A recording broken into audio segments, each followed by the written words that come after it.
اهلا بيكم مرة تاني في اخر فقرة من فقراتنا النهاردة، وبفكركم ان احنا منتظرين تليفوناتكم. ضيف حلقتنا النهاردة دكتور سينوت دلوار.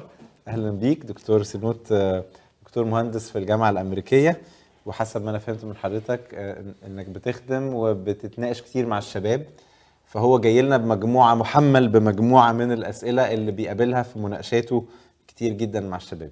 اهلا بيك وتفضل مع اسئلتك.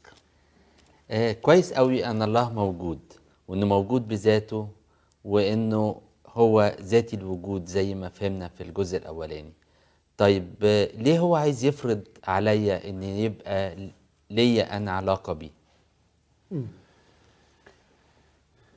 سؤال جميل. في كولوسي 1 لما بيتكلم عن الخلق قال فيه خلق الكل، ما يرى وما لا يرى، ما في السماوات وما على الأرض. فالإنسان ليس هو الموجود الوحيد أو ليس هو الكائن الوحيد المخلوق في هذا الكون. كوكب الأرض جزء صغير جدا في هذه المجموعة الشمسية، والمجموعة الشمسية جزء صغير جدا في المجرة، والمجرة صغيرة جدا في هذا الكون. فإحنا لما نتكلم عن عالم المادة يعني عالم محيط متسع ونحن كائنات صغيرة فيه. وبعدين عالم المادة ده جزء، وفي كمان عالم الأرواح نؤمن أنه هو موجود. إذا كنا واقعيين واقتنعنا أن كل الموجودات دي موجودة، لا يمكن أبدا أن يترك كل موجود من هذه الموجودات المادية والروحية بدون علاقات تنظم وجوده مع بقية الموجودات في هذا الكون. فإحنا بنشوف أنه البلاد المتحضرة بتفرض مجموعة من العلاقات لكي تنتظم الحياة وتتحقق الحضارة. إذا ترك كل إنسان مستقل بذاته في المكان اللي هو موجود فيه، لن يكون هناك إلا الفوضى والعشوائية والتصادم والدمار الكامل. فإذا اتفقنا على أن واجب الوجود كان صالحا عندما خلق، وخلق لكي يغدق على خلائقه بالحب، أعتقد أن صلاحه يحتم أن تكون هناك منظومة علاقات تنظم وجود هذه المخلوقات التي خلقها. وإذا اتفقنا على كده يبقى أعتقد أن أول علاقة في منظومة العلاقات أن تكون العلاقة بالخالق نفسه، باعتباره هو مركز. يعني لو عملنا انتخاب عادل وحر ونزيه ونقول يا مجموعة المخلوقات التي ترى أو التي لا ترى، انتخبوا لكم مركزا يدير الحركة وينظم الوجود ويدفق الوجود في كل الموجودات، أعتقد أن واجب الوجود هو الجدير بأن يكون المركز الذي يربط كل هذه الموجودات معا. أنا أعتقد أنه حياتنا مجموعة علاقات، والعلاقات لها التزامات. حضرتك وصلت إلى ما أنت عليه كأستاذ في الجامعة وكرب أسرة، وكلها علاقات، وكل علاقة كان لها التزامات. فحضرتك ما كانش ممكن تكون موجود أمامي الآن لو لم تكن في علاقات مع العلم، مع الناس، مع الطعام، مع الشراب، مع الهواء، مع البيئة. أعتقد أن أهم علاقة من العلاقات هي أن نكون في علاقة مع الخالق. جميل. هل ده يجاوب السؤال ولا لسه حضرتك عندك لا، جزء ده تاني؟ يجاوب السؤال فعلا، بس انا برضو محمل بأسئلة، فحضرتك تسمح لي وطول اناتك. شور أكيد. ايه السبب ان الله يريد ان يستقطب وجودي انا بالذات كإنسان؟ في الحالة دي وجودي كإنسان بيتلاشى ويذوب ويزول في الله الكائن الأكبر مني، وبكده كينونتي أو وجودي هيضيع كإنسان جوه الله. فكيف يفرض علي كإنسان هذا الوضع؟ جميل قوي. يعني أنا مبسوط من لأنه اللغة اللي حضرتك بتطرح بيها هي اللي بتديني بصراحة الفرصة للرد على الكلام ده. كلمة يستقطب، الذي يستقطب يجذب إلى نفسه. مفهومي عن الخالق أنه يخرج خارج نفسه، وأنه الحب، والحب هو الأجابي، والأجابي هو من يعطي ويخرج. وعملية الخلق نفسها هي كانت خروج وليس استقطاب. فكلمة أن الخالق يستقطب هي ناتجة عن تشوه في أذهان الناس عن صورة الخالق. وبصراحة جبناها منين؟ جبناها من احنا زي ما هو قال ظننت أنني مثلك.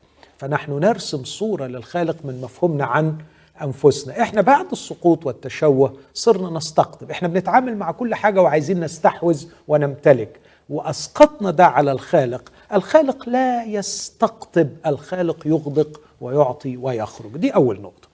النقطة الثانية، لماذا يريد أن يستقطب وجودي ويتلاشى وجودي؟ الواقع اللي أنا بفهمه من الكتاب واللي اختبرته في حياتي شخصيا إنه الخالق يدفق فينا الوجود. الخالق متعته أن نكون نحن موجودين ونحقق وجودنا. يعني الخالق صنع لي هذه العين وهو يستمتع أنه يراها تعمل بكفاءة، وأعطاني هذا العقل الذي يبدع ويستمتع أن يراني مبدعا. أنا ما انساش أبدا بصلائيل ابن أوري ابن حور، الراجل الكتاب المقدس يتكلم عنه يقول أن روح الله ملأه علشان يبدع في الصناعة، يبدع في الفن، يبدع في النقش، يبدع في النحت. فالخالق في الواقع مش بيلاشي وجودنا، بل بالعكس، ده هو المبدع الأعظم ويدفق فينا الوجود لكي نوجد. نحن نوجد ويرى وجودنا ويستمتع به دون أن يقتل إبداعنا. لكن يعني مش زي ما قال الدكتور مراد، مع كل احترامي ليه، هو الحقيقة مش هو اللي قال، الأستاذ الإنجليزي، إنه إحنا لازم يكون في ناس أغبياء. طبعا ده تعبير قاسي جدا وخاطئ تماما. بالعكس، إحنا محتاجين الإبداع في كل شخص. أنا أعتقد أن الله يريدنا أن نبدع ونحقق وجودنا، وهو يستمتع بأن نحقق الوجود. لكن الوجود ده يعني أخذ بس جزء من السؤال ده اللي ناس كتير بتسأله. الوجود ده إذن هو نوع من الوجود المفروض المرسوم، وبيستنتجوا من الآية مثلا مخلوقين لأعمال صالحة قد سبق الله فأعدها لكي نسلك فيها. إذن أنا فين؟ دي أعمال صالحة وسكة مرسومة وكل حاجة معروفة 1 2 3. فأنا إما ماشي في الطريق ده المعد بكل حذافيره، وإما أنا ضعت. ده مفهوم يعني ديني قاسي جدا ويختلف تماما مع مفهوم الكتاب المقدس. نرجع للآية دي. الآية دي بترد على الثلاثية البائسة اللي موجودة في أول أصحاح في أفسس 2. الثلاثية البائسة اللي في أول أصحاح أنك عندما أسأت استعمال حريتك صرت عبدا ل3 أشياء.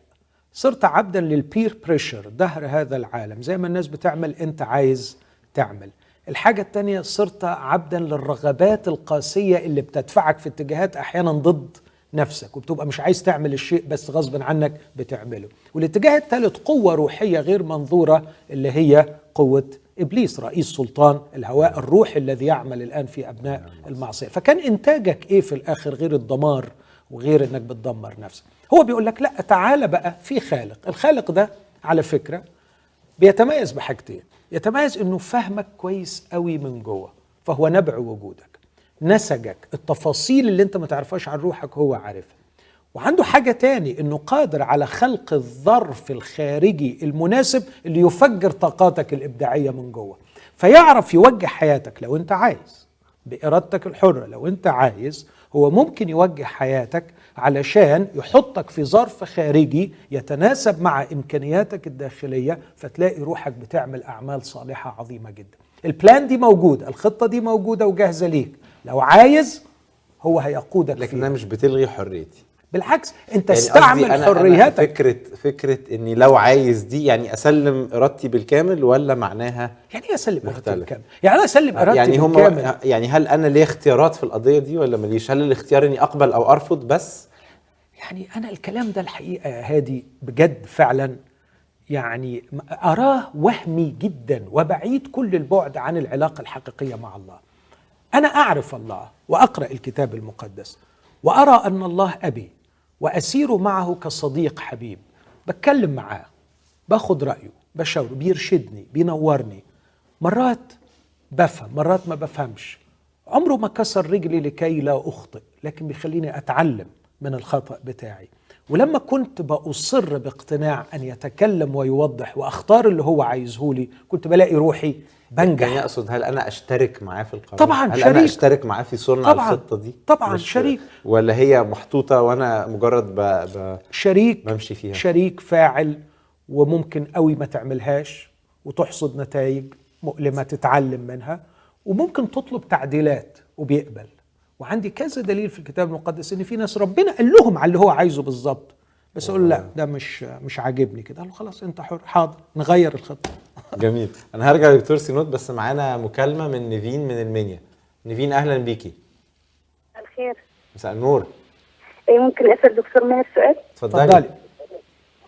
ليه فكره البعث غلط؟ ايه الادله يعني الايمانيه اللي هي مش صح؟ يعني نيفين ليه ممكن الله ما تعلي صوتك يبعتش شويه؟ الارواح الخاطئه مره تانية تاخد فرصه في ظروف مختلفه، او الارواح اللي كانت قبل السيد المسيح ان هي تاخد فرصه بعد مجيء السيد المسيح وكده؟ السؤال حضرتك هل الارواح بتاخد فرصه تانية بعد المسيح ما جه؟ هل ده السؤال؟